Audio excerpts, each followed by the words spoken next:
इस तरह मौसम बदलता है, बताओ क्या करे। शाम को सूरज निकलता है, बताओ क्या करे।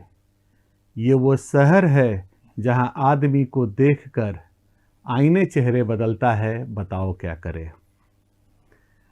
पिछले 2-3 महीने में जो राजनीतिक घटनाक्रम हमारे ज़िले में हुआ, उसके केंद्र बिंदु में अगर कोई आदमी था तो उसका नाम जितेंद्र तिवारी है। कलकत्ता से लेकर दिल्ली तक के चैनलों में सबसे ज़्यादा टीआरपी बटोरने वाला अगर कोई व्यक्ति था तो उसका नाम जितेंद्र तिवारी है।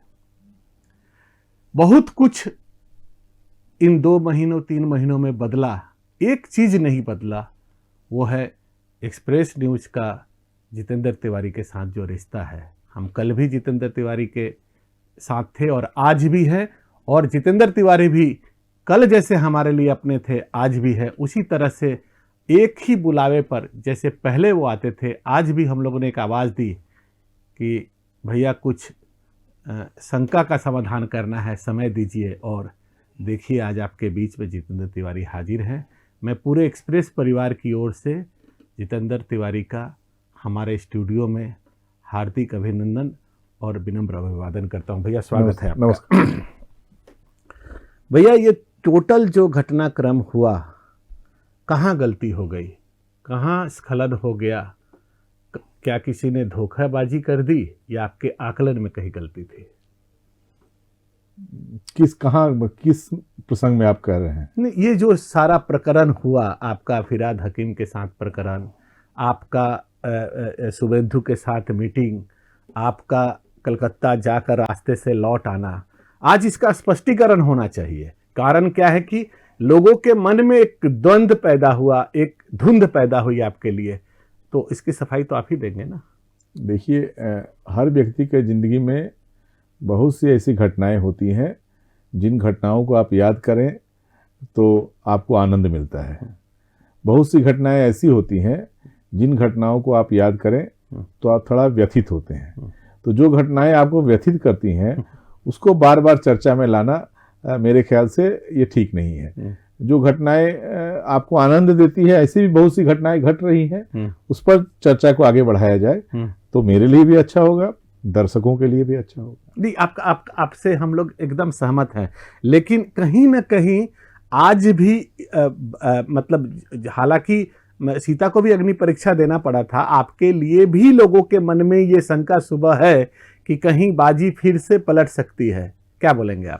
देखिए, बाजी पलटने का जो मामला आप कहना चाहते हैं, जो आप खुले रूप में नहीं कह पा रहे हैं कि शायद मेरे दूसरे किसी पार्टी में जाने की अटकलों के बारे में आप कुछ कहना चाहते हैं। जी बिल्कुल। मैं स्पष्ट कर दूं कि कभी भी ऐसी संभावना नहीं थी कि मैं किसी दूसरे राजनीतिक दल में जा रहा हूं।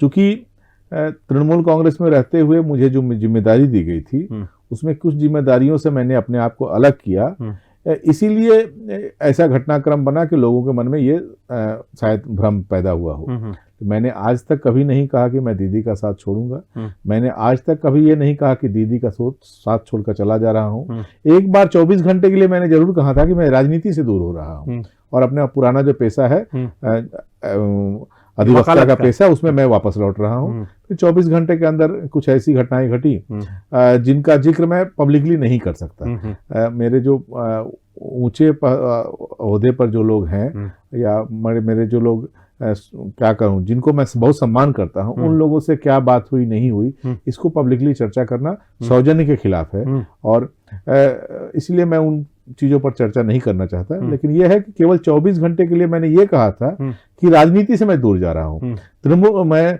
दूसरे किसी राजनीतिक दल में जा रहा हूँ। ये परसेप्शन जिन लोग बनाना चाहते थे, जिनको लगा कि ये परसेप्शन बनाने से उनको लाभ होने वाला है, उन लोगों ने जबरदस्ती ये परसेप्शन बनाया। नहीं, आपका कहना सही है कि राजनीतिक शिष्टाचार भी कोई चीज़ होता है, पर्दे के पीछे जो बातें होती हैं वो पब्लिकली नहीं आना चाहिए। लेकिन आपने दुर्गापुर की सभा में मतलब जाहिर मंच से कहा था कि पश्चिम बंगाल में ममता बनर्जी के बाद कोई पॉपुलर नेता है तो उसका नाम शुभेंदु अधिकारी है, और आपने वहां से शुभेंदु अधिकारी से जाकर बैठक की। इसके बाद आज क्या बात है कि ऐतिहासिक जो जनसभा आपने पांडेश्वर में किया, उसमें आप शुभेंदु अधिकारी को ही टारगेट कर रहे हैं, तो क्या आपको कहीं ऐसा लगता है कि आपके साथ शुभेंदु ने धोखाधड़ी की, उसका बदला निकाल रहे हैं कि कहीं पे निगाहें हैं, कहीं पे निशाना है? देखिए, ऐसा है कि जिस घटना की बात कर रहे हैं उस समय मैं पार्टी का जिला सभापति था और शुभेंदु अधिकारी हमारे पार्टी के नेता थे।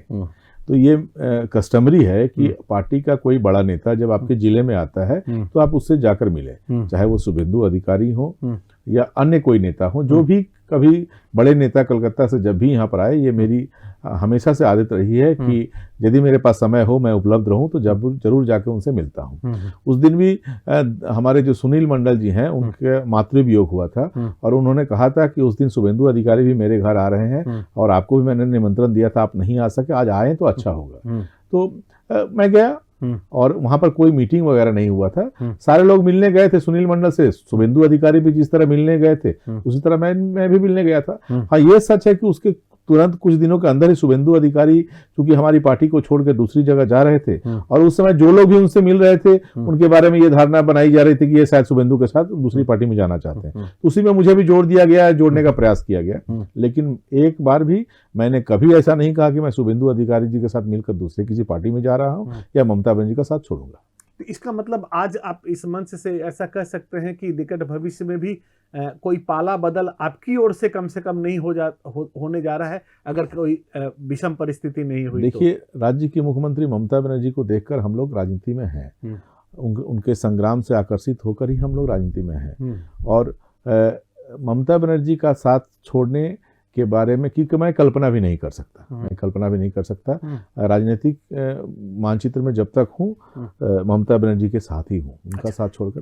चलिए इसमें आपने कभी भी इस दौर में भी नहीं कहा कि हम दीदी के साथ नहीं हैं, लेकिन आपने अपनी लड़ाई को मतलब नगर उन्नयन मंत्री के साथ जिस लेवल पर ले गए, क्या आज को आपको नहीं लगता कि आपको इसके लिए रिग्रेट होना चाहिए जो भाषा में आपने उनको आक्रमण किया था, यहाँ तक कि आपने पाकिस्तान देखिए मतलब एक कॉम्युनल बात भी आपके आवाज से आ रही थी, उसके बारे में आप क्या कहेंगे? कुछ बातें होती हैं जिसके रिएक्शन में कुछ बातें निकल जाती हैं और वो जहाँ तक मामला था मैं उनसे और व्यक्तिगत रूप से वो सारी बातें जो भी मुझे क्लैरिफिकेशन देना चाहिए था, ये जो भी बातें कहनी चाहिए थी, जहाँ उनको दुख लगा था उस पर कैसे मरहम लगाया, जो भी प्रक्रिया है वो मैं पूरी कर चुका हूँ, मैं उनसे बात कर चुका हूँ। ठीक है, तृणमूल में बने रहने के बाद आपका राजनीतिक भविष्य क्या है भविष्य में?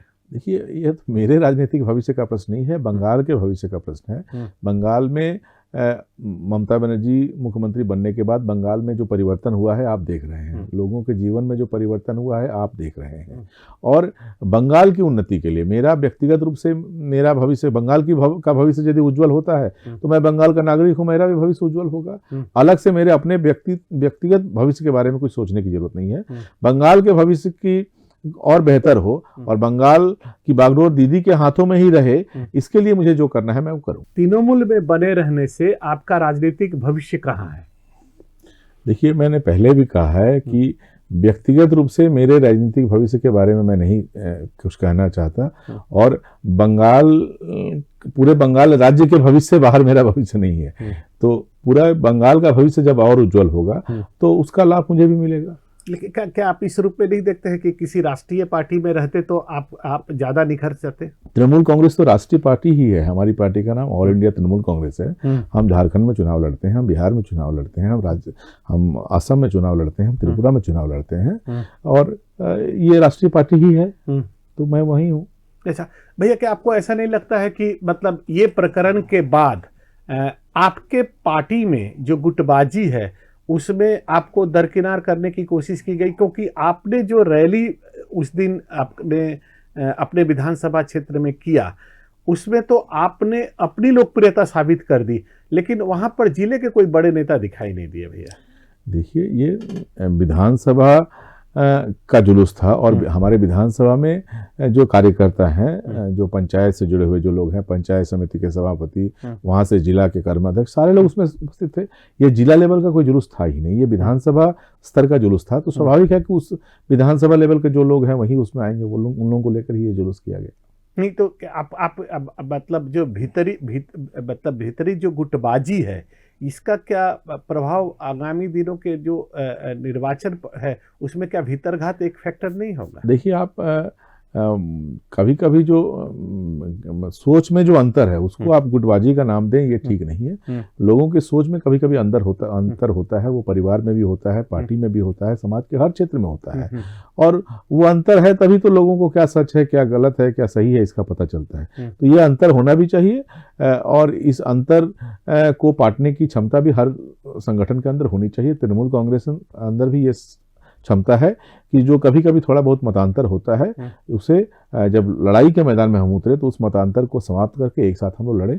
और इस बार भी हम लोग वही करने वाले हैं, हर सीट पे एक साथ मिलकर हम लोग लड़ेंगे और ये पश्चिम बर्धमान जिला में 9-0 करके हम लोग दीदी को 9 सीट का उपहार देने का प्रयास करेंगे। लेकिन जैसे कि आपने कहा मतांतर की बात, मतांतर का स्तर क्या होना चाहिए? आपके विरुद्ध में आपके निर्वाचन क्षेत्र में जो भाषा का प्रयोग किया गया, आपके जिला अध्यक्ष रहते रहते आपके आपके कार्यालय को जिस तरह से तोड़ा गया, क्या अनुशासनात्मक कार्रवाई हुई? आप भी तो जिला अध्यक्ष थे कभी, क्या कहना है आपके बड़े नेताओं का?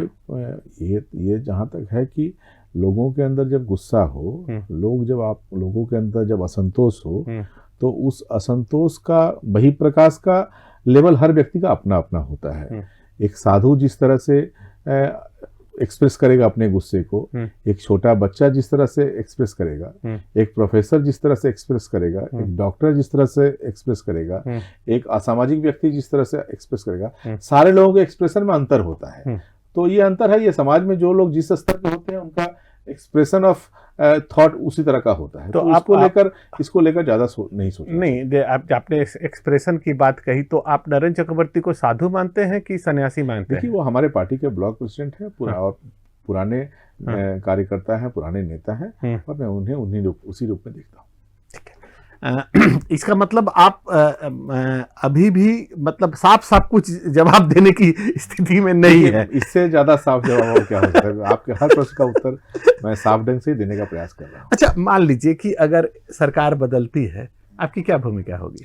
सरकार, दिल्ली की सरकार की यदि बात करें तो उसमें हम लोगों की भूमिका होगी, और बंगाल में सरकार बदलने का कोई दूर दूर तक कोई अंदेशा नहीं है। आप जानते हैं कि भारतीय जनता पार्टी के लोग भी जानते हैं चुनाव है, लड़ना चाहिए। पहले कई बार वो लोग दिल्ली में बैठकर ये कह चुके हैं कि बंगाल में इस बार हम लोग परिवर्तन करेंगे।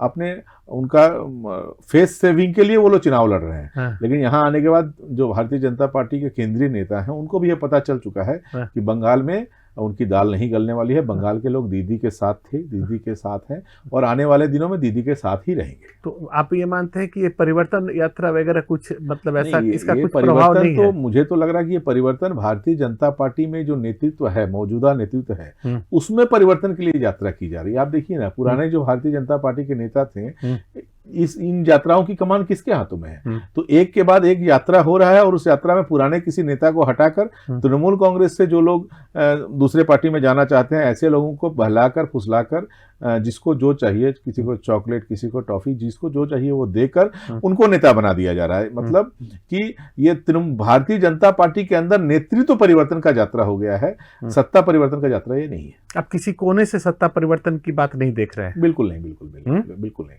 तो आज के डेट में जब आपने कहा कि भाजपा में उन लोगों का वर्चस्व है जो लोग जिनको टॉफी चाहिए, जिनको चॉकलेट चाहिए, तो अपने जिले में आप इनकी क्या संभावना देख रहे हैं? नहीं, हमारे जिले में ऐसा कोई नहीं है। कोई भी, हर व्यक्ति ममता बनर्जी के साथ है और उनके साथ ही लड़ना, उनके साथ ही रहना पसंद करता है। तो यहाँ पर वो लालच दिखाकर कोई लाभ नहीं है। कोई भी तो आप ये मानते हैं कि शुभेंदु अधिकारी और राजीव बनर्जी लालच में गए हैं? अब मैं ऐसा नहीं कर सकता, लेकिन ऐसा भी तो नहीं है कि बहुत बड़ा समाज परिवर्तन के लिए वो लोग गए हैं, ऐसा तो भी नहीं है। क्या है और किस सोच के साथ गए हैं, ये कुछ दिन और जाने दीजिए। आप सारा कुछ जनता के सामने चला आएगा। अच्छा, जो भी हो, राजनीति में तो अपनी अपनी विचारधारा है, विचारधारा की राजनीति होनी चाहिए, लेकिन जो भाषाई स्तर है, आज जिस तरीके से, मैं दोनों पार्टी के लिए बोल रहा हूं कि मान लीजिए कि कोई किसी का परिवार पर आक्रमण कर रहा है, तो कोई पलटवार में उनके फादर को भी नहीं छोड़ रहा है, और तुकारी की जो बंगाल की संस्कृति नहीं रही है, ऐसे लेवल पर आज जो आलोचना हो रहा है, आप इसको किस रूप में देखते हैं? देखिए, आपको देखना होगा कि ऐसे भाषा की शुरुआत किसने की। आप एक व्यक्ति को आक्रमण करेंगे, वो व्यक्ति उसे फेस करेगा, उसका जवाब अपने स्तर से देगा। लेकिन आप व्यक्ति पर आक्रमण करते करते उसकी पत्नी पर आक्रमण शुरू कर देंगे, उसके परिवार के अन्य लोगों पर आक्रमण शुरू कर देंगे, तो और जब उसकी उम्र 30-35 साल हो तो कब तक इसे बर्दाश्त कर सकता है? 65 साल की उम्र में शायद इतनी क्षमता आ जाती है कि उसे बर्दाश्त हो जाए, लेकिन 35 साल के जवान का खून कब तक ठंडा रहेगा? वो तो खून गर्म होगा ही, और गर्म खून जब होगा तो जवाब तो देना ही चाहिए, और इसमें कुछ गलत नहीं है। जिस भाषा में लोग जवाब चाहते हैं उसी भाषा में जवाब देना जरूरी हो जाता है कभी कभी। लेकिन ये देखना चाहिए कि इसकी शुरुआत किसने की। इसकी शुरुआत भारतीय जनता पार्टी में जो लोग हैं उन लोगों ने ही शुरू की। राजनीतिक रूप से वो लोग यदि लड़ना चाहें तो इसका स्वागत है। राजनीतिक रूप से कन्याश्री यदि खराब है तो इसके बारे में बताएं, रूपोश्री यदि खराब है इसके बारे में बताएं, स्वास्थ्य साथी यदि खराब है इसके बाद, डेवलपमेंट के मुद्दे पर हमारी कहाँ कमी है और क्या करना बेटर होगा, इससे अच्छी योजना उनके पास क्या है, इस पर चर्चा हो ना, इसका हम स्वागत करते हैं। लेकिन ये नहीं करके किसी राज्य के मुख्यमंत्री का विकल्प आपके पास नहीं है, आप कहते हैं कि मोदी जी के चेहरे लेकर यहाँ चुनाव लड़ेंगे, तो ये सब कर रहे हैं। और मुख्यमंत्री एक व्यक्ति को, एक युवक को आप केवल इसलिए आक्रमण कर रहे हैं क्योंकि वो मुख्यमंत्री का भतीजा है। वो मुख्यमंत्री का भतीजा है, उसके अंदर हजारों योग्यता हो, वो काबिल हो, फिर भी चूंकि मुख्यमंत्री का भतीजा है वो नेता नहीं बन सकता। मुलायम सिंह जी के बेटे मुख्यमंत्री बनते हैं, वहां कोई प्रश्न नहीं है। बिहार में यदि कोई बने वहां कोई प्रश्न नहीं है। भारतीय जनता पार्टी के बड़े से बड़े नेता जो हैं, उनके संतान जो हैं, पुत्र हैं, पुत्री हैं, वो नेता बने, वहां कोई आपको समस्या नहीं है। केवल बंगाल में एक राजनीतिक नेत्री जिसके घर में करीब परिवार में करीब 50 लोग हैं, 50 लोग में एक व्यक्ति यदि राजनीति में रुचि रखता है और राजनीतिक परिवेश में पला बड़ा है, उसके अंदर यदि योग्यता है और वो नेतृत्व में जाने की क्षमता रखता है, तो ये आपके लिए ईर्ष्या का कारण बन जाता है। और केवल ईर्ष्या के कारण ही आप उस पर व्यक्तिगत आक्रमण करें, ये भी तो ठीक नहीं है। नहीं, व्यक्तिगत मेरा तो मूल सवाल ये था, मैंने तो दोनों की बात कही।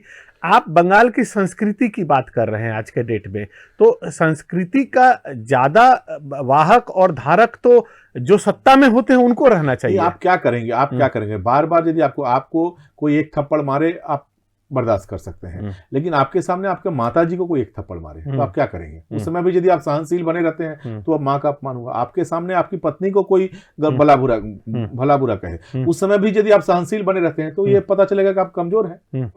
तो वहां तक कहीं ना कहीं तो रिएक्ट करना ही पड़ता है, और रिएक्शन लाजमी है, वो होना भी चाहिए।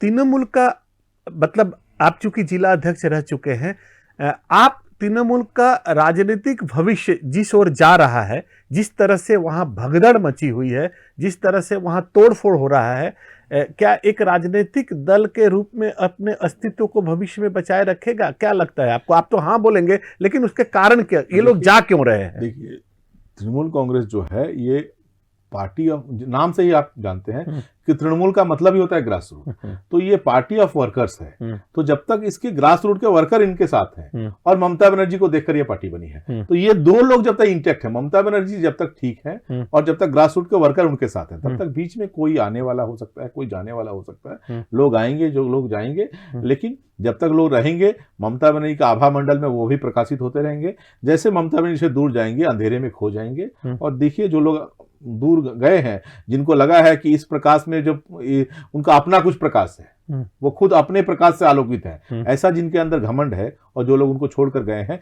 आप देख रहे हैं धीरे धीरे वो धूमिल होते जा रहे हैं। अब उनको दिखाई भी नहीं दे रहा है। पहले जितना लोगों के मन में जो था कि जब तक वो दीदी के आभा मंडल में थे, उनके बारे में जो एस्टिमेशन था कि बहुत बड़े नेता है, अब देखिए धीरे धीरे पता चल रहा है कि वो कुछ नहीं है, पूरा खोखला है। नहीं तो मतलब इसका मतलब है कि चलिए, उनका ग्राफ उनको पता चल रहा है, लेकिन कहीं ना कहीं मतलब तृणमूल को भी तो लग रहा है कि एक के बाद एक नेता, क्या ये आत्मालोचना का समय नहीं है कि क्यों ऐसा हो रहा है? नहीं, आप बने, हमारी पार्टी में गणतंत्र है, लोकतंत्र है। हाँ। हर व्यक्ति से चर्चा की जाती है। आप अपनी बातों को पार्टी के फोरम में यदि रखते हैं और आप अपनी सोच को पार्टी के साथ शेयर करते हैं, और पार्टी को यदि लगता है कि आपकी सोच सही है तो आपकी बात मानी जाएगी। कहीं लगता है कि नहीं, आपकी बात सही नहीं है, तो आपकी बात नहीं मानी जाएगी। लेकिन जब तक आपकी बात मानी जाएगी, आप ठीक हैं, जैसे ही आपको कहा जाएगा कि नहीं, इस व्यवस्था में आपकी बात को मानना संभव नहीं है, आप दूर हो जाएंगे, तो इसका कोई तो उपाय नहीं है। आप जाएं, और जहां गए वहां आपकी बात कौन मान रहा है?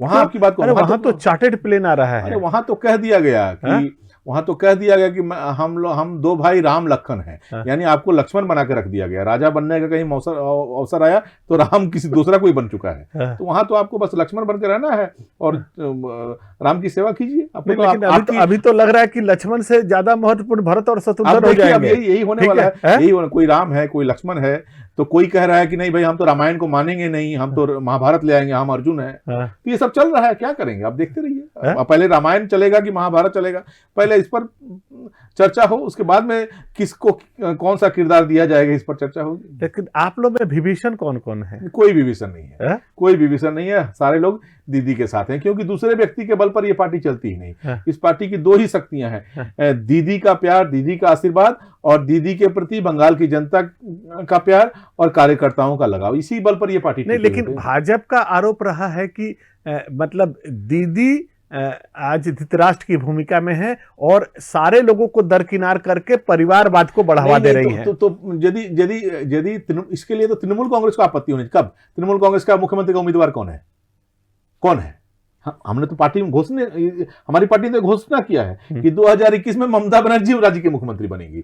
तो जिसको मुख्यमंत्री का उम्मीदवार घोषित करके पार्टी लड़ रही है उनके बारे में नहीं, और 20 साल बाद क्या होने वाला है, 15 साल बाद क्या होने वाला है, दीदी के 10 साल बाद कौन मुख्यमंत्री बनेगा, किसकी मुख्यमंत्री बनने की संभावना है, उसको अभी से टारगेट करना। और दूसरी तरफ आपके पास मुख्यमंत्री कोई कैंडिडेट नहीं है। शुभेंदु अधिकारी जी को क्या चाहिए था? उन्हें मुख्यमंत्री का प्रार्थी बनना था। यही तो इस पार्टी में सभी मिला था। यही तो भारतीय जनता पार्टी ने मुख्यमंत्री का प्रार्थी बनाया, वहीं तो वहां तो उनको लक्ष्मण बना दिया गया, वहां तो राम दूसरा आदमी बन गया।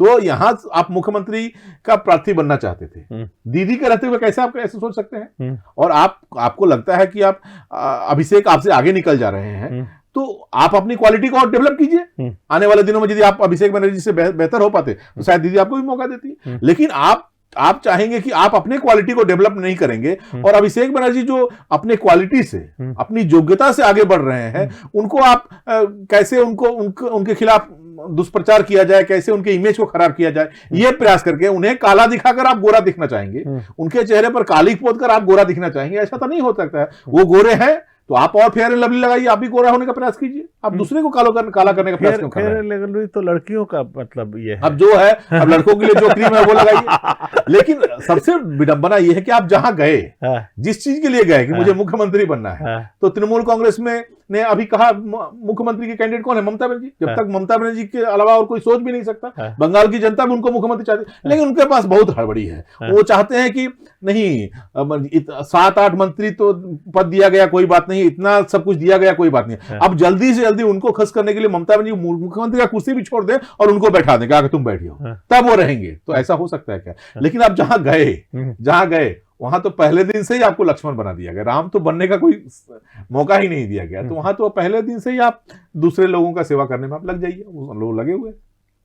ठीक है, ये आपका आकलन है, आपका सही है। मैं जिले पर आऊं कि जिले में आपका और मतलब माननीय मंत्री का विभेद चरम पर था, तो आज किस रूप में अपने आप को? देखिए, वो माननीय मंत्री है, वो बड़े नेता है, मैं एक साधारण कार्यकर्ता हूं, मैं एक विधानसभा में अपना पार्टी का काम करता हूं, तो दोनों की तुलना नहीं हो सकती। अच्छा, एक चीज और, राज्य स्तर के बड़े, चलिए इस स्तर पर भी आप तो पार्टी के अध्यक्ष थे, आप मेयर थे, अचानक सारे घटनाक्रम में ऐसा हुआ कि मतलब कुछ डिसीजन आपको लेना पड़ा।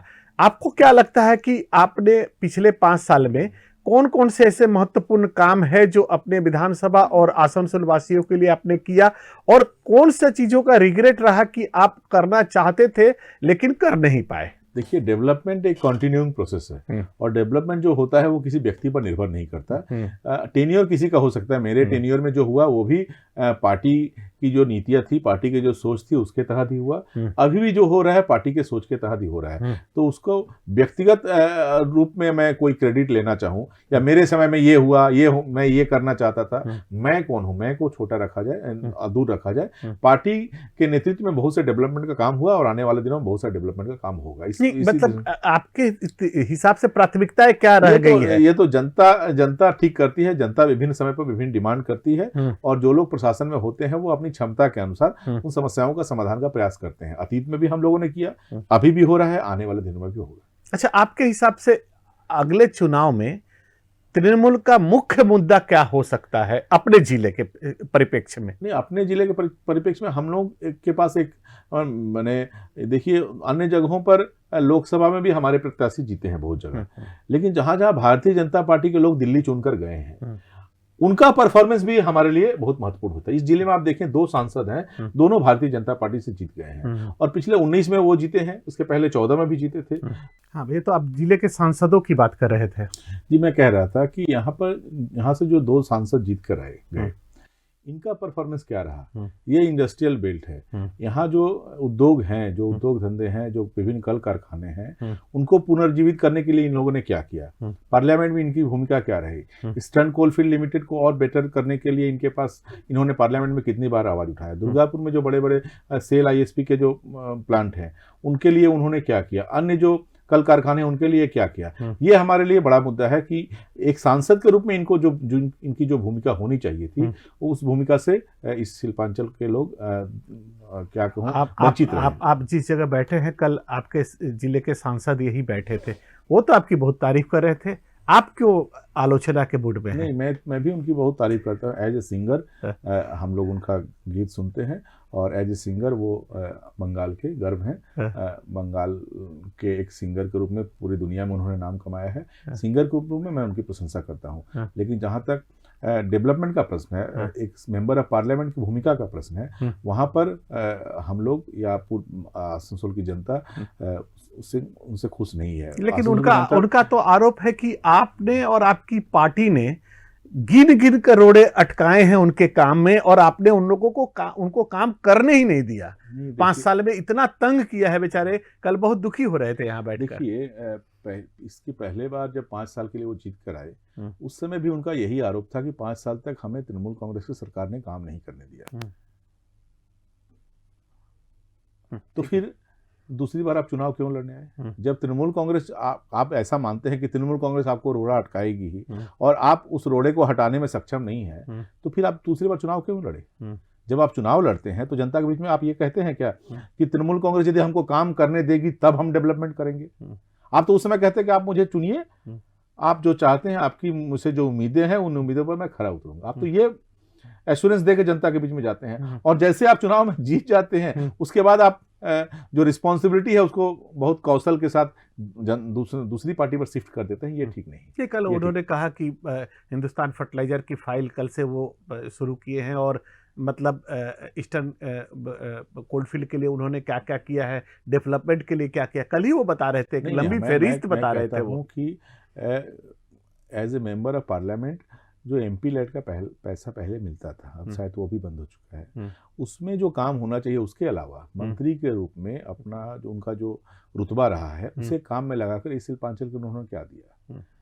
कोरोना के समय तो तृणमूल कांग्रेस ने उन्हें नहीं रोका था। कोरोना के समय जब पूरे शिल्पांचल के लोग त्राही त्राही थे कि कोई आए, कोई जब एक तरफ राज्य के मुख्यमंत्री रास्ते में अपनी जान की परवाह किए बिना रास्ते में उतर गई कि ना प्राण जाए लेकिन हम लोग बंगाल की जनता की रक्षा करेंगे, उस समय उन्हें किसने उन्हें रोक रखा था? वो क्यों नहीं आए? 3 महीने तक आसनसोल की जनता, दुर्गापुर जनता खोजते रह गई कि हमारे सांसद कहाँ है। साथ में कुछ नहीं भी कुछ देते, साथ में खड़े तो रहते, हिम्मत तो बताते कि मैं तुम्हारे साथ हूं। इससे भी बहुत मनोबल मिलता है। तृणमूल कांग्रेस के सारे कार्यकर्ता बूथ लेवल तक जाकर जनता की सेवा की, उस समय उन्हें किसने रोका? केंद्र ने तो पैसा दिया तो सांसदों के माध्यम से दिया, आज उस पैसे का भी आप लोगों ने घोटाला कर दिया, ऐसा आरोप है। देखिए केंद्र ने पैसा दिया, कितना पैसा दिया ये आप सारा कुछ जानते हैं। कहने के लिए बहुत कुछ कहा जा रहा है। आम्फान और इसकी बात हमारे राज्य सरकार का जो बकाया है, कोई दया नहीं, कोई भीख नहीं, जो हमारा बकाया है, हमारा हक है, वही यदि दे दें तो बंगाल सोने का बंगाल बन जाएगा। लेकिन वही देने के लिए तैयार नहीं, यहाँ से केवल लेना जानते हैं। आसनसोल दुर्गापुर से केवल पैसा ले जाते हैं। देने के समय जब आता है तो पता नहीं क्यों जो केंद्र में बैठे हुए जो लोग हैं वो दूसरी दिशा में सोचना शुरू कर देते हैं। और हमारे जो दोनों सांसद हैं जिनको लड़ाई करनी चाहिए कि नहीं, हम आसनसोल दुर्गापुर के साथ कोई वंचना नहीं होने देंगे, आसनसोल दुर्गापुर के साथ अन्याय हम बर्दाश्त नहीं करेंगे क्योंकि रेवेन्यू यहाँ से इतना जाता है, उस समय ये लोग चुप हो जाते हैं। किसी को अपना मंत्री तो प्यारा है, किसी को अपना एमपी से प्यारा है और उसे ही इंटैक्ट रखना चाहते हैं, इसके लिए समझौता कर लेते हैं। लेकिन उनका भी तो ये पलटवार था कि मतलब आज पिछले 5 साल में आपकी सरकार ने एक कारखाने का उद्घाटन यहाँ किया हो, ऐसी कोई सूची आपके पास हो? हर साल आप सबमिट करते हैं, लेकिन ये शिल्पांचल धीरे धीरे शमशान में परिणत हो रहा है, ऐसा उनका आरोप है। क्या कहेंगे? देखिए, जहां तक बड़े हेवी इंडस्ट्री का मामला है, हेवी इंडस्ट्री में अभी वर्तमान जो स्थिति है, चाहे राज्य सरकार हो चाहे केंद्र सरकार हो, कोई भी सरकार खुद हेवी इंडस्ट्री लगाने के स्थिति में नहीं है। वर्तमान जो आर्थिक स्थिति है, और ये एक आर्थिक स्थिति किसी राज्य सरकार की इच्छा पर निर्भर नहीं करती, ये आर्थिक स्थिति निर्भर करती है केंद्र में जो सरकार होती है उनकी क्या पॉलिसी होती है, इंडस्ट्री को लेकर उनकी क्या पॉलिसी है, उसका बाजार पर क्या इफेक्ट पड़ता है, शेयर मार्केट पर क्या इफेक्ट पड़ता है, इन्फ्लेशन पर क्या इफेक्ट पड़ता है, इन सारी चीजों पर निर्भर करता है कि इंडस्ट्री का परिवेश क्या होगा। तो वो हमारे हाथ में नहीं है। अब जहां तक जिस लेवल का इंडस्ट्री, तब आपके पास उपाय क्या बचता है कि प्राइवेट जो इंटरप्रेन्योर है उनको आप उत्साहित करें और उन्हें यहां पर व्यवसाय करने के लिए आप बुलाएं। तो उसके लिए जो करना चाहिए था, हमारे यहाँ लैंड बैंक बनाकर रखा गया है। आपको जमीन, ये सच बात है कि दोनों ओर बैलेंस बनाकर रखा गया है। एक ओर आप जबरदस्ती किसी का जमीन छीनकर भी आपको नहीं दिया जाएगा, दूसरी ओर लैंड बैंक बनाकर भी रखा गया जहां से आप व्यवसाय करने के लिए जैसे मांगेंगे आपको जमीन भी दिया जाएगा। और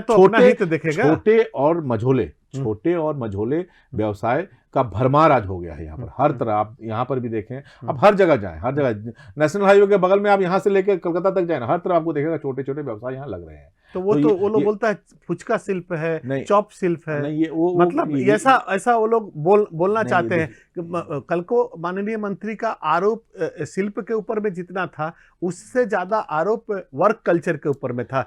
कटबनी, तोलाबाजी, ये सब के बारे में वो ज्यादा बोल रहे थे कि यहाँ पर कोई इंडस्ट्री क्यों लाएगा, क्योंकि आप लोगों के पार्टी के लोगों का इतना उगाही है कि आदमी लोग मतलब त्रस्त होकर कोई इन्वेस्टमेंट यहाँ नहीं करना चाहता। देखिए, तो आप जिनके बारे में आप कर रहे हैं उनके तरफ से कोई ऐसा आवाज नहीं उठता है। किसी इंडस्ट्रीज ने कहा क्या कि यहाँ तोलाबाजी है, कोई हमसे पैसा मांग रहा है? जो इंडस्ट्रीज है वो खुश हैं, वो उस वर्क कल्चर से खुश है। पहले हमेशा तालाबंद, स्ट्राइक, मैंडेज यहाँ बर्बाद होता था। उसके खिलाफ ममता बनर्जी आने के बाद वो परिवेश बनाया जब स्ट्राइक, अब हम लोग भूल चुके हैं।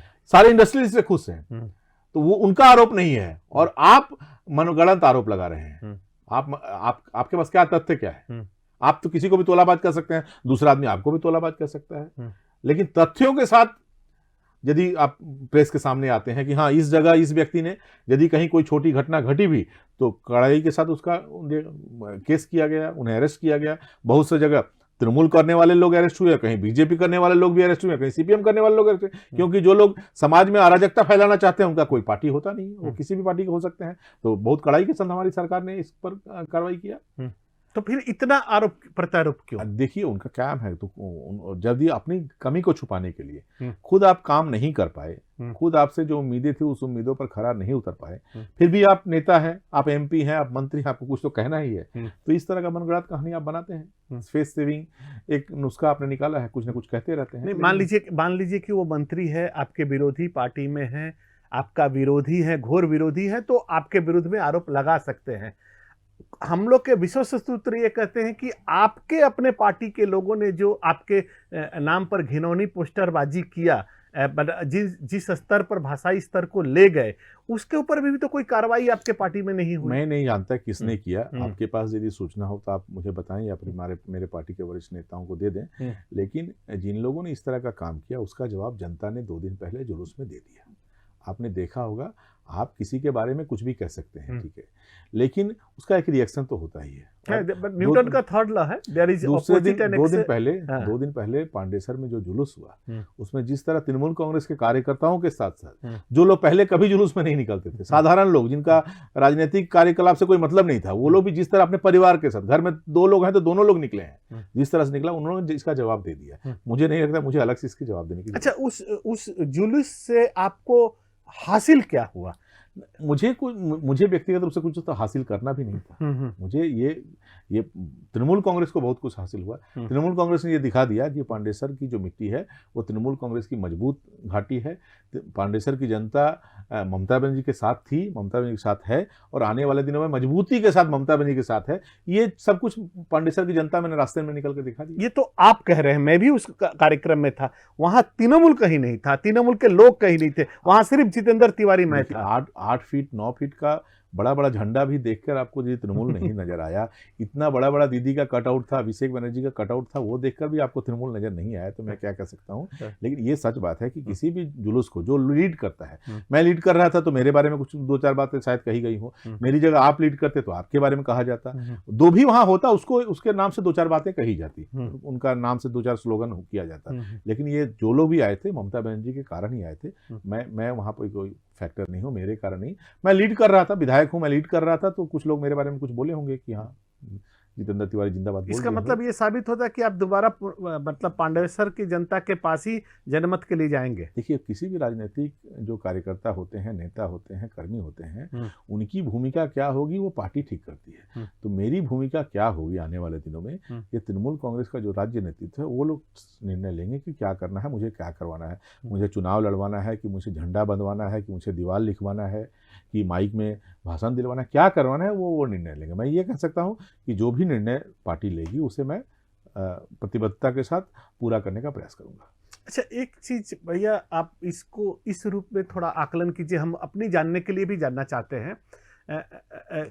बंगाल की राजनीति आज इतनी पोलराइज्ड कभी नहीं थी जो मतलब आज जो है वो कभी पिछले दिनों नहीं थी। तो बंगाल किस ओर जा रहा है? क्या यहाँ धर्मांधता हावी होगा?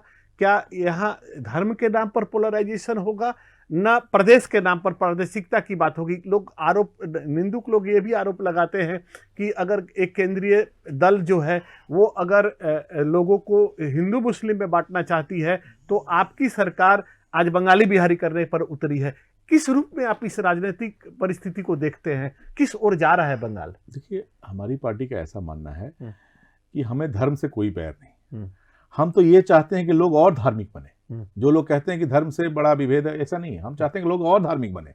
हम चाहते हैं कि हिंदू जो हैं वो अच्छे हिंदू बने, जो मुसलमान है वो अच्छे मुसलमान बने। लेकिन हमारा विरोध यहाँ पर है कि हिंदुओं को हिंदू धर्म जो हमें सिखाता है उससे अलग ले जाकर अपने अनुसार एक नया हिंदू धर्म, नया हिंदू कोड बनाकर जो केवल घृणा फैलाता है, जो लोगों के जीवन में दुख लाता है, तकलीफ लाता है, जो लोगों से प्यार करना नहीं सिखाता, लोगों को कैसे मारा जाए, काटा जाए, ये कहानी बताता है, उसे हिंदू धर्म के नाम पर चलाने का प्रयास किया जा रहा है। हमारा विरोध वहां पर है। उसी तरह इस्लाम में भी कट्टरता के साथ जो लोग काम करते हैं, इस्लाम को जो लोग अपने लाभ के लिए व्यवहार करना चाहते हैं, वहां भी हमारा विरोध है। हम चाहते हैं कि मुस्लिम जो लोग हैं वो और कुरान शरीफ को माने और कुरान शरीफ को फॉलो करें। हिंदू जो है वो रामायण को माने, वो महाभारत में जो सीख दी गई उसको माने, वो पूरा वेद पुराण को माने, तो हमारा समाज तो स्वर्ग बन जाएगा।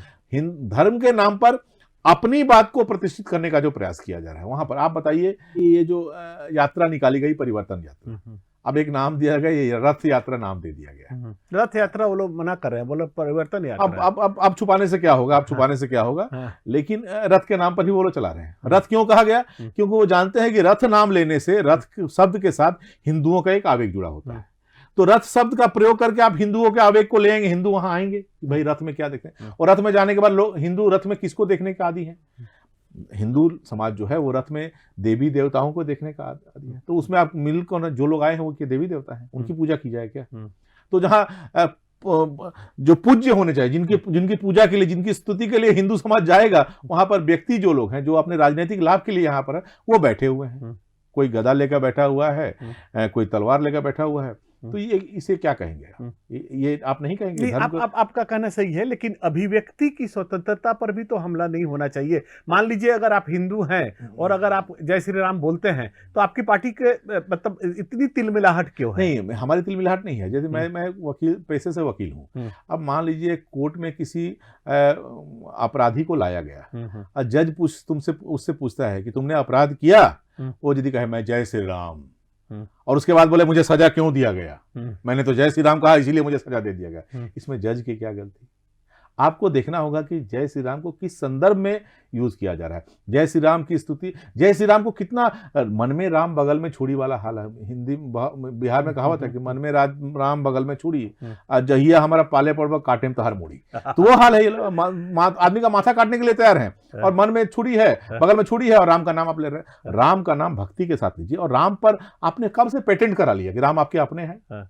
और किसने आपको यह अधिकार दे दिया कि राम शब्द का व्यवहार आप राजनीतिक रूप से करेंगे?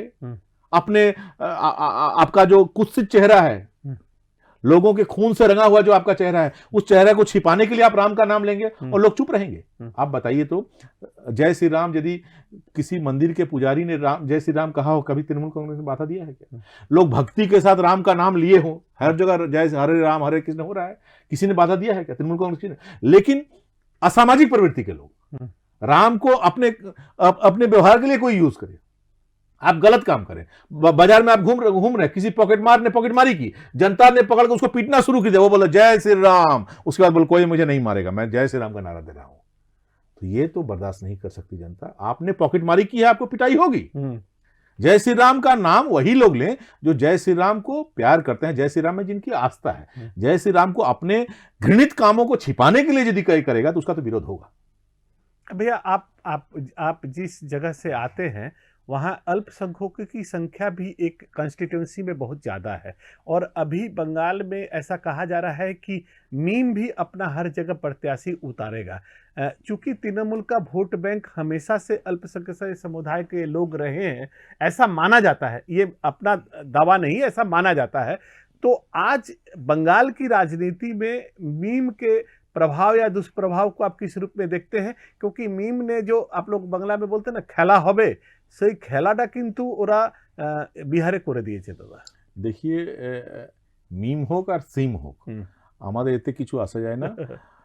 যে কোনো উগ্রতার বিরুদ্ধে আমরা, সে হিন্দু ধর্মে যদি উগ্রভাবে কেউ হিন্দু ধর্মকে যদি কুপথে নিয়ে যাওয়ার চেষ্টা করে তারও বিরুদ্ধে, ইসলামের নামেও যদি কেউ নিজের এজেন্ডা নিয়ে আসে এবং সমাজে যদি বিভাজন ছড়ানোর চেষ্টা করে, বিভেদ ছড়ানোর চেষ্টা করে, ঘৃণা ছড়ানোর চেষ্টা করে, আমরা তাদের বিরুদ্ধে। वो तो राजनीतिक दल है। हम लोग एक सेकुलरिज्म के पक्ष में है, हम लोग सेकुलर सोच के पक्ष में है, चाहे वो हिंदू हो चाहे मुस्लिम हो। और मैं मुस्लिम जो समाज है जिनकी बात आप करते हैं, मैं विश्वास करता हूं कि मेजोरिटी मुस्लिम भी सेकुलरिज्म के पक्ष में है। दो चार लोग जो लोग अपने स्वार्थ के लिए धर्म का व्यवहार करते हैं, वैसे लोग मीम से आकृष्ट हो सकते हैं, लेकिन जो लोग सेकुलरिज्म में विश्वास करते हैं, जो लोग इस देश के संविधान में विश्वास करते हैं, जो लोग विभाजन नहीं कैसे भाईचारा बढ़े इसमें विश्वास करते हैं, वो लोग मीम के साथ या ऐसे किसी पार्टी के साथ नहीं कर सकते। बिहार में 5 सीटें मिला, उन्होंने देश पर विश्वास नहीं करते। आप देखिए 5 सीट मिला, राजनीति में विश्वास नहीं करते हैं। आप देखिए 5 सीट मिलने का तो मतलब यार 5 सीट मिला ऐसे लोगों को, लेकिन जो लोग समाज को जोड़ना चाहते हैं उन्हें बहुत ज्यादा सीट मिला। तो बिहार में तो यही प्रमाणित हुआ कि जो लोग फंडामेंटलिस्ट हैं, जो लोग संकीर्ण सोच के साथ लोग हैं, उन्हें ज्यादा लोग पसंद नहीं करते। 2-4 लोग तो पसंद कर ही सकते हैं, यहाँ भी हो सकता है 100-200 वोट कहीं मिल सकता है, ऐसे जहां इस तरह के इस मानसिकता के लोग हैं, लेकिन मेजोरिटी जो जनता है वो ऐसे लोगों को पसंद नहीं करती। अच्छा, आप ये मतलब बंगाल में हिंदी भाषियों के राजनीतिक भविष्य क्या देखते हैं? देखिए एक बात है कि यहाँ पर जैसे प्रचार करने का प्रयास किया जाता है कि हिंदी भाषी मतलब बिहारी, हिंदी भाषी मतलब यूपी के लोग। हम लोगों का ऐसा मानना है कि बंगाल में जो लोग भी हैं सारे लोग बंगाली हैं। जो बंगला में बात करते हैं वो बंगला भाषी बंगाली हैं, जो हिंदी में बात करते हैं वो हिंदी भाषी बंगाली हैं, जो उर्दू में बात करते हैं उर्दू भाषी बंगाली हैं, जो आसामीज में बात करते हैं आसामीज बंगाली हैं। इस तरह के बंगाल में रहने वाले लोग बंगाली हैं। और यहाँ पर जो हिंदी भाषी लोग हैं, पहले जब यहाँ पर आए थे वो 50 साल 60 साल 70 साल पहले, उस समय इस सोच के साथ आए थे कि बंगाल में रहेंगे और अपना जो घर में वहाँ जो गरीबी है उसको मिटाने के लिए यहाँ पर आए थे कि यहाँ से पैसा लगेंगे और फिर गाँव में भेज देंगे और वहाँ पर जो दरिद्रता है उससे मुक्ति मिलेगी। लेकिन परिस्थिति के साथ साथ वो यहीं पर रहने लगे, यहीं के हो गए, यहीं के कल्चर को अपना लिया, यहीं की मिट्टी को प्यार करने लगे। तो वैसे लोग तो बंगाली ही हैं, चाहे वो हिंदी भाषी हो चाहे बंगला भाषी हो, इससे कोई बंगला भाषी का जो अधिकार है हिंदी भाषी का भी वही अधिकार है। और ये जो सरकार जब सबुज साथी में साइकिल देती है तो बंगला स्कूल में जिस तरह साइकिल देती है हिंदी स्कूल में उसी तरह साइकिल देती है। बंगाली लड़कियां जब साइकिल लेते हुए जाती हैं उसी तरह हिंदी भाषी लड़कियां भी साइकिल चलाते हुए जाती हैं। कन्याश्री का पैसा जब जिस तरह हिंदी भाषी लड़कियों को मिलता है उसी तरह बंगला भाषी लड़कियों को मिलता है। रूपोश्री में शादी चाहे वो बंगाली बेटी की हो चाहे हिंदी भाषी बेटी की हो, सारे लोगों को 25,000 मिलता है। तो सरकारी योजना में तो कोई भेदभाव नहीं है, फिर हम लोग क्यों भेदभाव करने वाले कौन होते हैं? तो ये बहिरागत कौन है? बहिरागत तो है जो बंगाल की संस्कृति को नहीं समझते, जो रविंद्रनाथ की कविताओं को अनुभव करने का प्रयास नहीं करते, दाढ़ी बढ़ाकर अपने आप को रविंद्रनाथ प्रमाणित करने का प्रयास करते हैं, ऐसे लोग बहिरागत हैं। ऐसे लोग बहिरागत हैं जो विद्यासागर की मूर्ति को तोड़ देते हैं। ऐसे लोग बहिरागत हैं जिन्हें बंगाल की कोई समझ नहीं, बंगाल की मिट्टी की गंध जिन्हें अच्छी नहीं लगती, जो बंगाल को पद पद पर कैसे कलुषित किया जाए, बंगाल के बारे में कैसे खराब शब्दों का प्रयोग किया जाए। बंगाल के लिए जो लोग भी गौरव का चीज है, जो अमर्त्य सेन बंगाल के थे, उन्हें नोबेल मिला, जिनके पेट में दर्द होता है, वो प्रोफेसर विनायक का है, उनको बंगाली हैं, उनको नोबेल मिला, बाकी लोगों के लिए पेट में, तो बंगाल के लिए जो भी गौरव का चीज है उनके लिए वो घृणा का चीज है। ऐसे लोग बहिरागत हैं जो बंगाल के कल्चर को समझते ही नहीं, जो अपना फोटो ऊपर लगाते हैं, मनुष्यों का फोटो नीचे लगा देते हैं, ऐसे लोग बहिरागत हैं। बाकी हर आदमी का स्वागत है, बंगाल में कोई भी आ सकता है, कहीं भी आ सकता है, कहीं भी राजनीतिक कर्मकांड में हिस्सा ले सकता है, उन सारे लोगों के लिए स्वाधीनता है। लेकिन बंगाल की कल्चर को समझे बिना बंगाल के बारे में टिप्पणी करना और अपने सोच के अनुसार बंगाल को रिप्रेजेंट करना दूसरी जगह, ऐसे लोग बहिरागत हैं, उन्हें हम पसंद नहीं तो इसका मतलब जो चीजें आप बोले उसके ठेकेदार कौन है? ठेकेदार कोई नहीं है। लेकिन आप बताइए कि बिहार में जाकर बंगाली लोग, यहाँ बंगाल के लोग बिहार में जाकर छठ पूजा में यदि कहें कि ना कोसी ऊख का ना भराई, ऊख के कोसी ना भराई, वहां हम दूसरा किसी फल से कोसी भराएगा, तो बिहार के लोग वो बर्दाश्त करेंगे क्या? इसका मतलब क्या वो बंगाली से घृणा करते हैं? वो ये चाहेंगे कि बंगाल के लोग भी यदि बिहार में जाते हैं, छठ पूजा में जाते हैं, तो छठ पूजा में ठेकुआ ही बने। अब जाके हम यहां से बंगाल में जाके बिहार में बोलेंगे ना छठ पूजा ठेकुआ होवे ना पीठा होवे, तब तो वहां के लोग रिएक्ट करेंगे कि ना ये नहीं हो सकता। लेकिन बंगाल के लोग यदि बिहार में जाते हैं और वो भी कहते हैं कि ठेकुआ बन रहा है, 4 ठेकुआ हम भी बनाएंगे, थोड़ा हमको भी सिखा दीजिए ठेकुआ बनाए, आप जब ठेकुआ खा रहे हैं हमको भी ठेकुआ खिलाए, तो वहां के लोग यहाँ के लोगों का स्वागत करेंगे। तो यही है सोच में, बाहर से जो लोग आ रहे हैं बंगाल की संस्कृति को अपनाकर उसे यदि सम्मान करें, कोई उन्हें ब्लेम नहीं करेगा। यहाँ तो अंतर यहाँ हो गया कि बाहर से दूसरे किसी सोच के साथ आ रहे हैं और उस सोच को बंगाल में थोपने का प्रयास किया जा रहा है, तब यहाँ के लोग रिएक्ट कर रहे हैं और इससे उनके पेट में दर्द होता है। इस बार की लड़ाई जो है आप किस रूप में देखते हैं? क्योंकि क्या यहाँ बाहरी लोगों का अतिक्रमण ज्यादा हो गया है? इस बार तो कुछ लड़ाई है ही नहीं। अभी तक जो पार्टी मुख्यमंत्री कौन बनेगा इसकी घोषणा नहीं कर पाया, तो कहीं नहीं करते, नहीं कहीं बनाए नहीं है नहीं, इसलिए नहीं कर पाते हैं। जब उनका त्रिपुरा में नहीं था, बनाए नहीं मुख्यमंत्री, आसाम में नहीं था, बनाए नहीं मुख्यमंत्री। लेकिन त्रिपुरा में मुख्यमंत्री का उनका उम्मीदवार नहीं था, तो विरोधी लोगों में कोई प्रबल ऐसा व्यक्ति नहीं था जिसको लेकर चुनाव में। यहाँ ममता बनर्जी है, ममता बनर्जी के खिलाफ आप लड़ने आएंगे और ममता बनर्जी के खिलाफ तो आपके पास कुछ है नहीं। ममता बनर्जी के खिलाफ आप बोलते हैं कि बांग्ला के मोदी जी हाथे तुले दीते हमें। अरे भाई, आपका अपना व्यक्तिगत संपत्ति है क्या बंगाल? मोदी जी हाथे तुले देते हमें, तो मोदी जी रिजाइन करके आए यहाँ पर लड़े, ऐसा होता है क्या? मोदी जी बंगाल के मुख्यमंत्री बनेंगे क्या? और ये भी बात बहुत आपत्तिजनक है कि मतलब दोनों जगह एक ही पार्टी की सरकार होने चाहिए। ये तो डेमोक्रेसी में तो ये चलता नहीं है। और नहीं, मैंने बंगाल की जनता ने तो 18 एमपी दिया आपको। 18 एमपी तो कम से कम भारतीय जनता पार्टी का दिल्ली सरकार, वो 18 एमपी का क्या लाभ मिला हम लोग? 18 जो सांसद जीत कर गए भारतीय जनता पार्टी से, उन्हें राजनीतिक काम कराने के सिवा बंगाल की उन्नति के लिए उनसे क्या कराया गया? बंगाल की उन्नति के लिए उनके माध्यम से क्या दिया गया अभी तक एक्स्ट्रा? बताइए तो। उनसे तो केवल पॉलिटिकल काम करवाया गया, राजनीति से बाहर है ही नहीं। बंगाल की जनता ने तो एक बार विश्वास किया, हम लोग की इच्छा के विरुद्ध भी बंगाल की जनता ने तो 18 एमपी का सौगात आपको दिया। 2019 में दिया, तो एक वर्ष बीत गया, 2 वर्ष बीतने वाला, क्या दिया आपने? तो जब 18 एमपी मिलने से आप कुछ नहीं दे पाए, तो आने वाले दिनों में भी हम लोग जानते हैं आप कुछ नहीं देंगे। आप केवल अपना यहाँ पर रुतबा जाहिर करना चाहते हैं, और उनके मन में ये डर है कि ममता बनर्जी फिर यदि मुख्यमंत्री बन जाती है तो भारतीय जनता पार्टी के खिलाफ राष्ट्रीय स्तर पर जो लामबंदी होनी चाहिए उसकी मुखिया ममता बनर्जी बन जाएंगी, और इनको दबाना संभव नहीं है।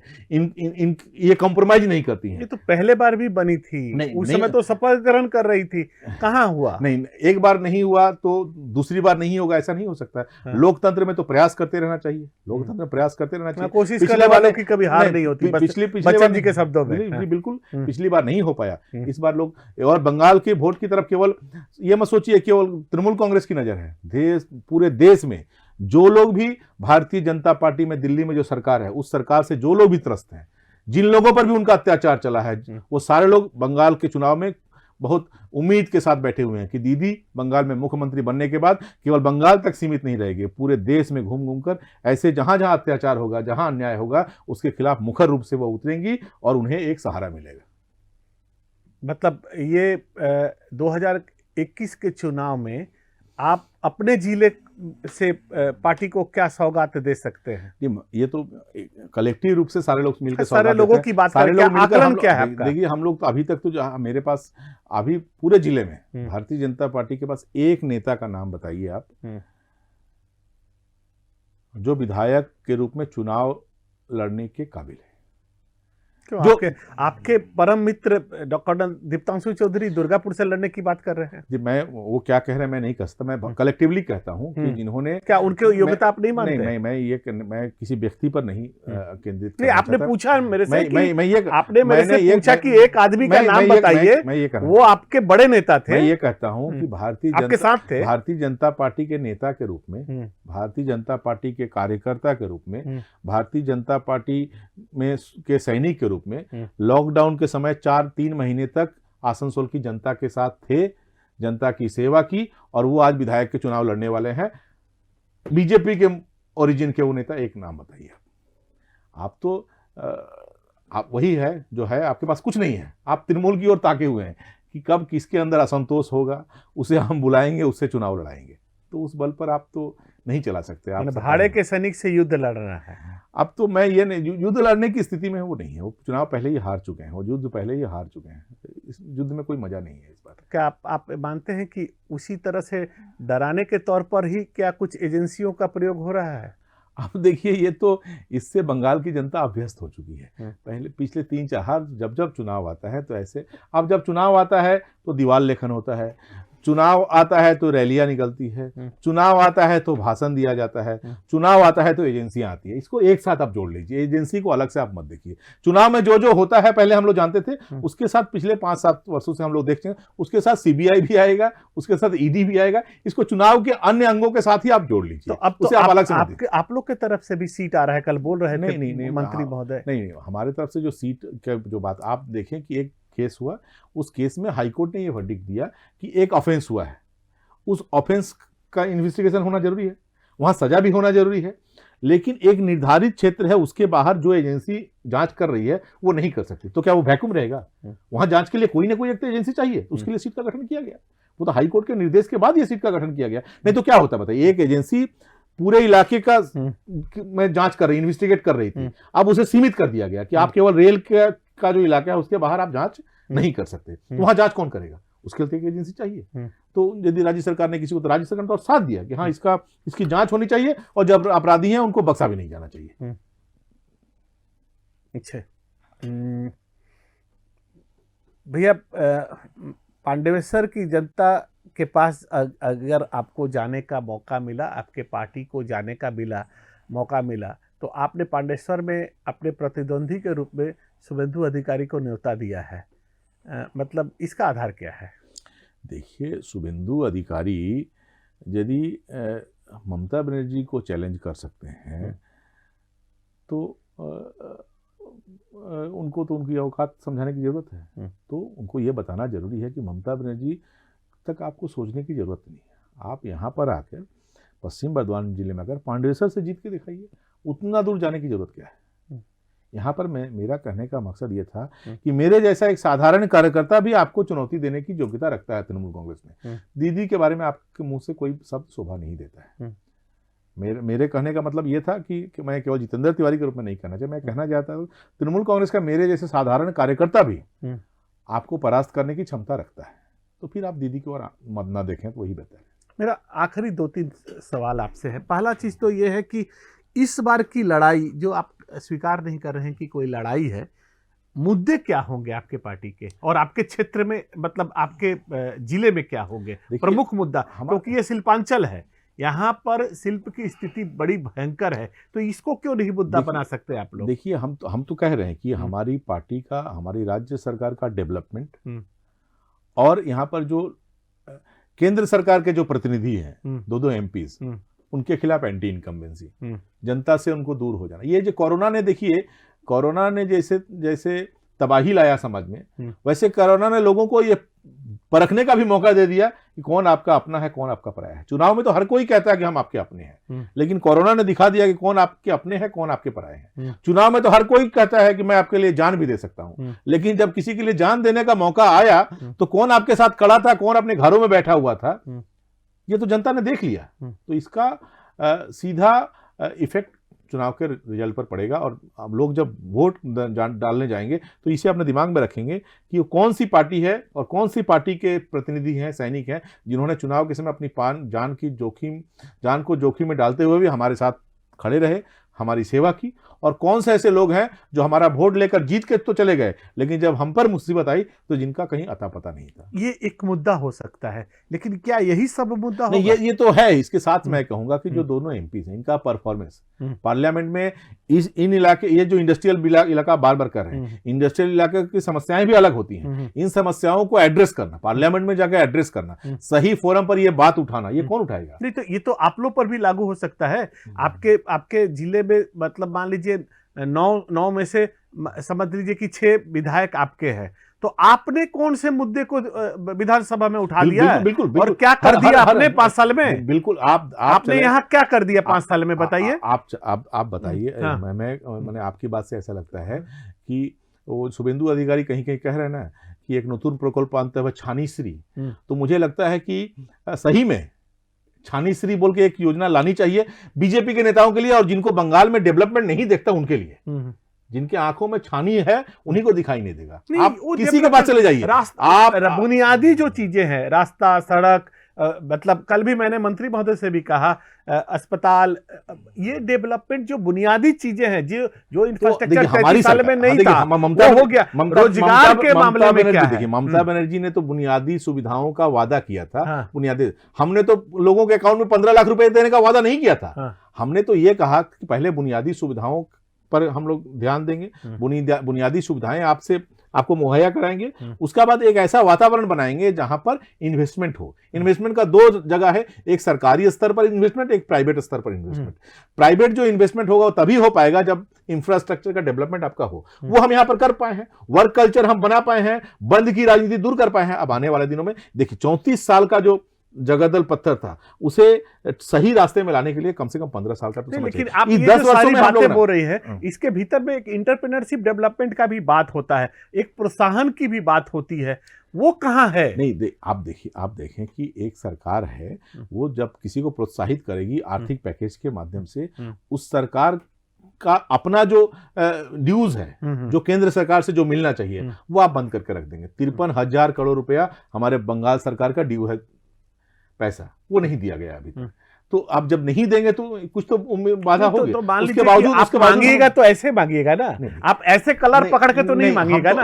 आप, यही तो मंत्री का आरोप है कि आप लोग कभी भी केंद्र के साथ सौजन्य की राजनीति भी नहीं करते हैं, और जो भाषा का प्रयोग करते हैं प्रधानमंत्री और बाहर के लोगों के लिए, वो भी क्या मतलब आलोचना के परे है। देखिए, हम लोग भारतीय जनता पार्टी के अकाउंट से तो पैसा नहीं मांग रहे हैं ना, कि पैर पकड़ हाथ जोड़ के मांगने जाएंगे।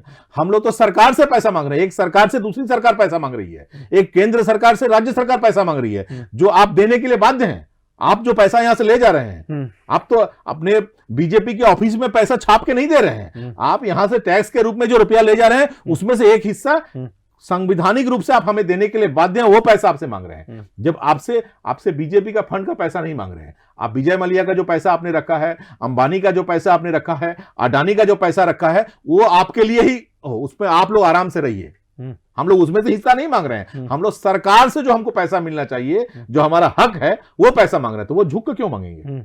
वो झुक के क्यों मांगेंगे? तो आप बताइए ना, आप नौकरी, यदि कहीं नौकरी करें तो जब सैलरी का समय आएगा तो क्या मैनेजिंग डायरेक्टर का आप जूता पॉलिश कीजिएगा, उसके बाद बोलिएगा सैलरी दो। मैं कोर्ट में वकालत करता हूं, तो मैं जब केस में फीस मांगने का टाइम है तो मैं क्या क्लाइंट को क्या कहूंगा, आइए आपका सर दबा देता हूं, उसके बाद मुझे पैसा दीजिए। मैंने आपका काम किया, आप मुझे पैसा दीजिए, ये मेरा हक है। तो ये राज्य सरकार का हक है केंद्र सरकार से ये पैसा नहीं। आपके चलिए कहीं तक इस बात पर हम लोग सहमत भी हो जाते हैं। तो राज्य सरकार जो कह रही है कि हम यही करे दिलम, वही करे दिलम, तो ही करे दिलम, तो क्या अपने जेब के पैसे से करती है ना हमारे टैक्स के पैसे से करती है? इसके पहले भी राज्य सरकार कन्याश्री कर दिया, अमुकश्री कर दिया, तो कहां से कर दिया? किया तो आपका जवाबदारी था, आपने किया। तो उसमें कौन सी बड़ी बात है? उसमें कौन सी बड़ी बात नहीं। सरकार ने ये काम किया, जो अच्छा काम करते हैं उसका तो आप करेंगे। यदि मान लीजिए अच्छा काम किया तो आपको वोट दिया, दूसरी बार लाया। मेरा बेटा या बेटी 98% मार्क्स यदि लाता है, तो वो कहता है कि मुझे 98% मार्क्स मिला, तो मेरे पास 2 उत्तर है। मैं एक कह सकता हूं कि बहुत अच्छा, तुमने बहुत अच्छा मेहनत किया, तुम्हें 98% मार्क्स मिला। और मेरा दूसरा उत्तर हो सकता है कि तुम्हारा कुछ नहीं है, तुम्हारा फीस का पैसा मैं देता था, तुम्हारा ट्यूटर मैंने ठीक कर दिया, तुमको टिफिन तुम्हारी मम्मी बना देती थी। अब मेरे पर उत्तर निर्भर करता है मैं कौन सा उत्तर देने वाला, तो आपका ये उत्तर उसी तरह का हो गया।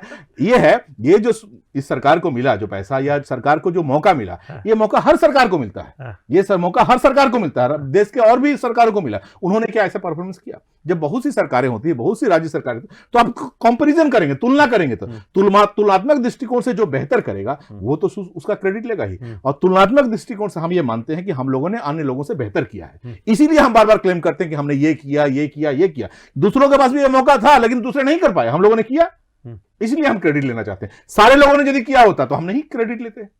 सारे लोगों ने जो काम हम लोगों ने किया, आज कन्याश्री हम लोगों ने किया, कन्याश्री यदि बिहार में भी होता, कन्याश्री यदि यूपी में भी होता तो हम कन्याश्री क्लेम नहीं करते, लेकिन बिहार नहीं कर पाया, यूपी नहीं कर पाया, हम लोगों ने किया, इसलिए ममता बनर्जी को इसका श्रेय जाना चाहिए। नहीं, वो तो श्रेय तो उनके दुश्मन लोग भी देते हैं, लेकिन मतलब ऐसा भी तो नहीं होना चाहिए कि जब राजनीतिक पर्यालोचना हो तो जो लोग भी अच्छे काम करें, जैसे आप ये दावा करते हैं कि आपने अच्छा काम किया, तो उनका भी ये दावा है कि आयुष्मान भारत से लेकर कृषि निधि तक उनका अच्छा काम है। अच्छा बताइए, मैं आपको बताता हूं कि आयुष्मान भारत यदि इतना अच्छा है तो बिहार के लोग बंगाल में आकर आज भी हॉस्पिटल में भर्ती क्यों हो रहे हैं? झारखंड के लोग, आप चले जाइए जिला हॉस्पिटल में, रोज 10-12 लोग मिलेंगे जो आके यहाँ भर्ती होंगे। तो आयुष्मान भारत यदि इतना अच्छा है तो जिन राज्यों में आयुष्मान भारत लागू है वहां के लोग बंगाल में आकर क्यों सरकारी अस्पताल में भर्ती हो रहे हैं, क्यों प्राइवेट हॉस्पिटल में भर्ती हो रहे हैं? नहीं, क्योंकि यहाँ पर ट्रीटमेंट है और वो पैसा यहाँ क्रेडिट हो सकता था। ऐसा नहीं है, ऐसा नहीं है। उसका कारण ये है कि वो जो आयुष्मान भारत जो योजना दी गई है उसमें एक लिमिटेड वर्ग लोगों के लिए ही है, सारे लोगों के लिए नहीं है। लेकिन उसके काउंटर में या उसके काउंटर करंट है, उसके पहले हम लोगों ने घोषणा की हमारे यहाँ का जो स्वास्थ्य साथी है ये हर किसी के लिए, ये हर किसी के लिए, हर किसी को इस योजना का लाभ। तो हमारे पास जब सब कुछ आधे नहीं, आप बताइए, हमारे अपने घर में जब फ्रिज में पूरा रसगुल्ला भरा हुआ है तो आप बोलिएगा कि दूसरे के फ्रिज से जाकर नकुल दाना नहीं है सो काहे लेने जाएंगे भाई? हमारा तो पूरा रसगुल्ला भरा हुआ है, आप खाइए ना कितना खाना है, तो आप नकुल दाना का पीछे पड़े, नकुल दाना ना हो, नकुल दाना ना हो, खेते मिष्टी, क्या खेते मिष्टी भाई? हमारा तो रसगुल्ला है, राजभोग है, तुम खाओ, आरो मिष्टी, आरो टेस्ट। राजभोग सड़ा हुआ नहीं, सड़ा नहीं है, क्योंकि कोई अस्पताल ले नहीं रहा है। नहीं, ये तो देखिए एक सिस्टम है, उस सिस्टम को डेवलप होने में थोड़ा समय लगेगा। जब आप देखिए, रोज आप देख रहे हैं, फेसबुक में देख रहे हैं, हर जगह देख रहे हैं, रोज जब एक बूढ़ी औरत कहती है कि स्वास्थ्य साथी कार्ड छिलो बोले हमारा जीवन बचेगा,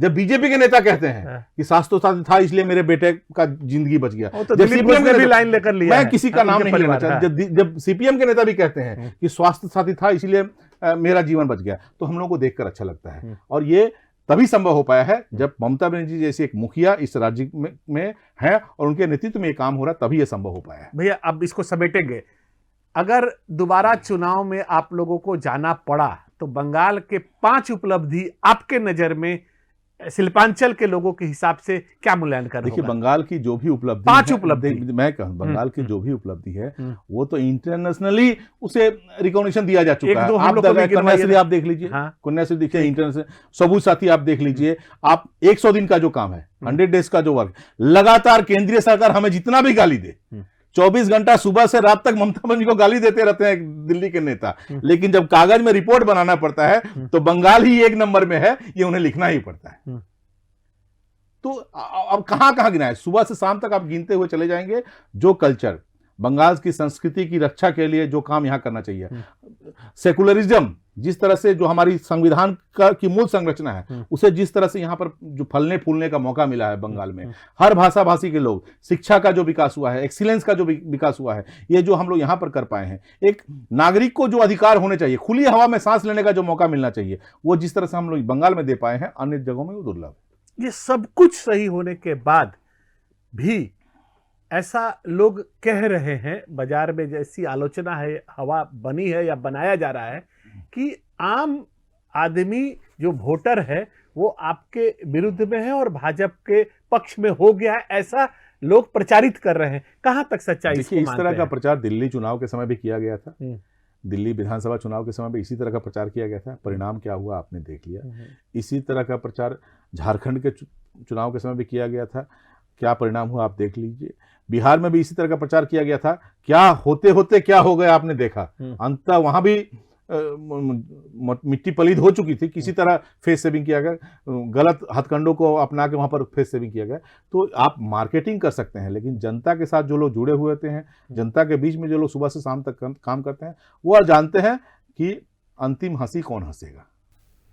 क्षेत्र की जनता और पश्चिम बर्धमान के लोगों की आपने बहुत तरीके से सेवा की है, एज ए विधायक, as a mayor, as a party प्रमुख। क्या कहना चाहेंगे? देखिए, मैं कृतज्ञता व्यक्त करता हूँ इस जिले के जनता के प्रति कि उन्होंने मुझे समय समय पर मुझे सहयोग किया।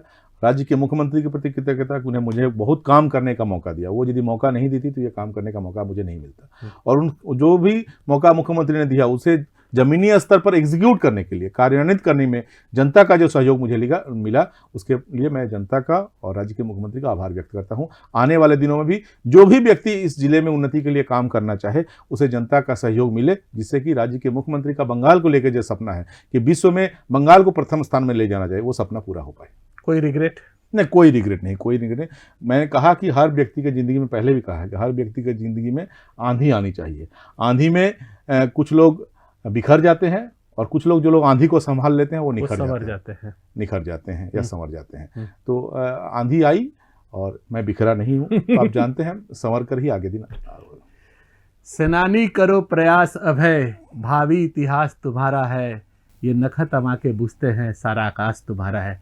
कवि दिनकर की इन पंक्तियों के साथ, हमारी शुभकामनाओं के साथ आप आगे बढ़ें। इस सुइच्छा के साथ आज का कार्यक्रम यहीं विराम देता हूं। आपको और एक बार तहे दिल से आभार ज्ञापित करते हुए धन्यवाद।